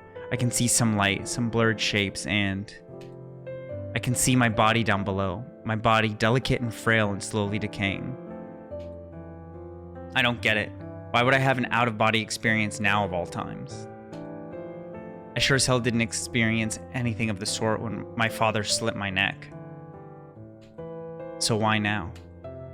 I wonder if any of my victims ever suffered from hallucinations like this before dying. Did Kotomi Ida and all those people on the train platform experience after this? I cut them open. I told you guys she did it. I told you she murdered the train people. Called it. Did they also helplessly look down at their own bodies from above as the train screeched past? Emi Katsuno. Boy, did she scream when I pushed her over the balcony railing. She's been doing all the killings. Emi that we thought was like gonna kill herself or whatever, she's been doing all of the killings. Did her spirit leave her body to look down on her splattered corpse? What about the other nameless souls I've claimed from Noriko's website? There have been so many bodies piled up, countless gifts pledged in Corpse Girl's name. I didn't kill them because I wanted to shed blood. I did it to delude Noriko. That was the goal at the start anyway. Noriko never caught on to what I was doing. She took all of the credit, thinking she was some all-powerful being in control of the fate of her victims. She never even tried to understand the truth. I slaved away for her, cutting and strangling and slashing and slicing. I piled up bodies for Noriko, but Corpse Girl claimed all the kills. It was a pointless endeavor. I think she would have spiraled into madness even without the power trip. I suppose it doesn't matter now. Things have changed. My only focus now is to kill Noriko. I should have done so right from the start. I'll kill her for wasting my time. As I look down on my body below, I see a girl too scared to go on, too scared to struggle anymore. It's a shame. Captain, I think we both said it. I gotta rewatch the VODs, to be honest. It's a shame. If I wasn't killed years ago, I might have had the chance to live a normal life. Well, there's nothing else for it. I feel my spirit returning to my body. It's a strange sensation because I know I'm not returning to life. How could I? I've been dead far too long. My only chance is to claim Noriko's life for my own. I'll become her and discard this rotting, walking corpse.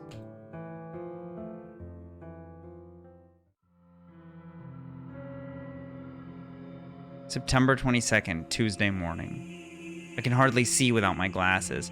Oh, that was actually cool. They blurred the text slightly. Everything is blurry, foggy, lacking a solid outline. Colors bleeding into other colors. Blue blends into purple and yellow melds into brown. It doesn't help that I'm partially colorblind. Never had much luck telling red and green apart anyway. That's sick. So that explains why that red and green and the other stuff have always been colors. Because she's colorblind. Without my glasses, I'm practically blind, helpless. I think it's metaphorical, Sonic. You're finally awake. Fucking skank. She spits at me and her filthy saliva drips down the side of my face. It's warm. I try to lash out at her only to find my arms have been bound to my side. I try to scream out, but my mouth is gagged with what I can only assume is a sock. I try to lunge forward, but I'm strapped tightly to the wooden chair I'm sitting in. I can't believe this. Always Shinya. This is so strange. I just... Shut up, Shinya. Jeez. Sorry. The blurred forms of Tomoe and Shinya are pacing the room. Even without my full vision, I can tell that the room is bright. Sunlight is pouring in from the open window. Just how much time passed since I was knocked unconscious? And why have they tied me up here? I scream into the mouth gag, somehow loud enough to capture their attention. Tomoe strides toward me and pulls the damp sock from my mouth. What? What do you want? I mumble something about being unable to see. Tomoe swears, stumbles around for a bit, and then forcibly pushes my glasses onto my face. What are you going to do to me? I don't know.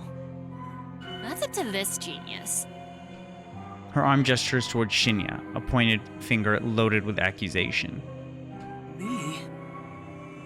Look, I didn't mean for any of this to happen. Dude, you saved her life, Shinya. Don't apologize. I just saw you were in trouble, so... Why are you here anyway? We're done. Over. I wanted to see you. Ah! I'm not in the mood for their lover's quarrel. Let me go. Or bury me. Either way, don't keep me here.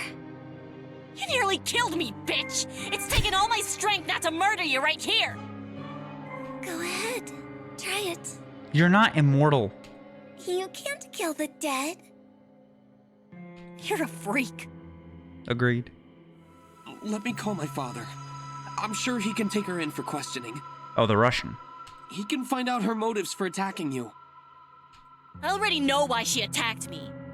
She's trying to take down everyone associated with Tomoe cuts herself short. Never mind that. I wonder, is Shinya not privy to Tomoe's relationship with Corpse Girl? Intriguing. As Tomoe's former boyfriend, I simply assumed he was a part of the operation. I thought he was an accomplice. If he doesn't know anything, then I don't need to kill him. Run, Shinya. One less person to deal with before I go after Noriko. However, I need to focus on getting out of here first. If you let me go, I'll never bother you again. I don't believe you at all, Aoi. A lie. Why should I believe you? You followed me to my freaking home! I'm sorry. Lie. Then I'll exchange information for my release. I'll tell you anything you want to know. Lie, lie, lie. Like I care! I'm done with all the shit between Noriko and you! Noriko? Has she got something to do with this? Shinya, just stay out of it. Shut up, Shinya! Shinya. Perhaps he's my ticket out of here. I turn my head to him and wait until he looks directly at me. Shinya, I'm so thirsty. Can I have some water? He pauses, but since Tomoe doesn't interfere, he ducks out of sight. He returns within seconds, holding a half-filled cup out to me. Here. I bob forward as best as I can against my restraints and take a sip of the lukewarm tap water. Thank you. It's worth noting how easy he is to manipulate. He's the complete opposite of my Junpei, who is strong and independent and doesn't let anyone mess with him. So, about my offer. Will you let me go if I share information about the human removal service? Shinya's face turns pale. The human removal service? Shinya, no! That's... I really couldn't care less about all of that. I told you, I'm done with everything. I see. Tomoe. She might have information that can assist with my investigation. We have to accept her offer. Oh, please. You're no cop as much as you fancy pretending to be one. Shit.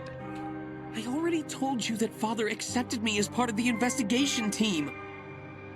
You're a hack, a wannabe. I think you're fine, Omni. Why can't you just be happy for me? Shut up. Shut up, shut up! Tomoe storms off, the sheer force of her anger causing the walls to tremble. Shinya and I are alone in the room. Bad move. I don't waste another second. Shinya, I don't know everything that's going on, but it sounds like you're trying to solve the murder cases, right? That's right. I'm really helping the investigation team, you know? That's good. Very good. Yeah, she's free. She's gone. Please. I have information that might help you. Will you let me go if I share it with you? His nervous eyes dart around, searching for any sign of Tomoe's presence. And then he looks me dead in the eyes and says the very last thing I ever expected to hear. I'll let you go if you help me kill Noriko Kurosawa. The fuck? Yo! Shinya! Yo! What on earth? You know what, chat? You know what? I gotta do it. I'm sorry. I gotta go be a good uncle. I gotta pick up my niece. I'm gonna leave us on this cliffhanger right here. For tomorrow. I have to do it. I have to do it.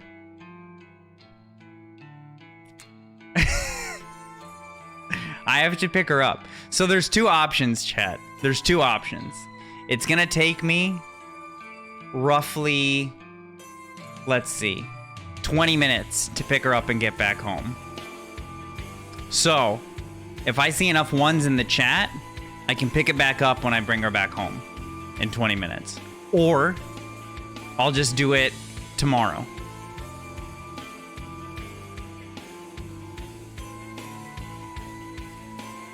Actually, let me just make a quick poll. That's going to be easier.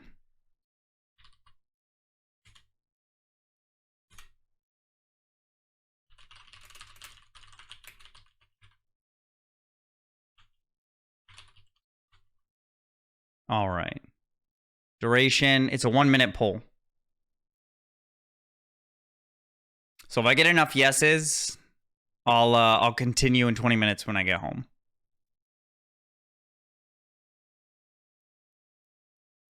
Oh my god, that's true. I am gonna suffer as well.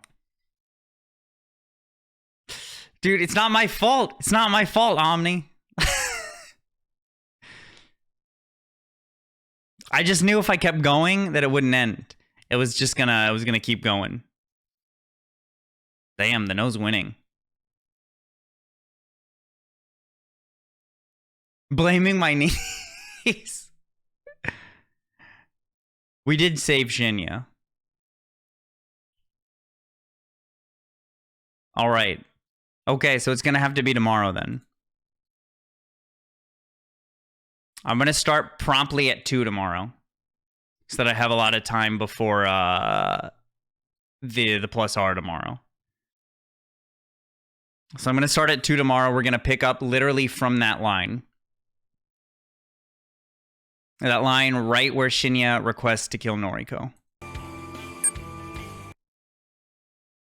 Damn. GG's. But yeah, thanks to everybody who stopped by. That, I feel like the pace has picked up a lot in the novel. So, I'll be back tomorrow. Yeah, fun as always. Dude, this has been so much fun with chat. This has been so good. I did not expect that. I'm not gonna lie. But I gotta go be a decent uncle. Let me see if anybody is streaming real quick. And I'll send you guys there. Oh, also, if you guys haven't already, vote in the poll, because I'm about to close it. I just requested the art for the second one. And so I'm gonna close it soon.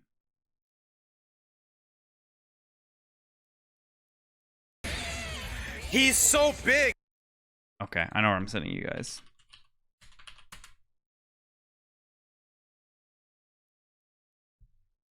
Yeah. That was Dick Hill Sage's stream. But I'll see you guys probably later tonight in Discord. See ya.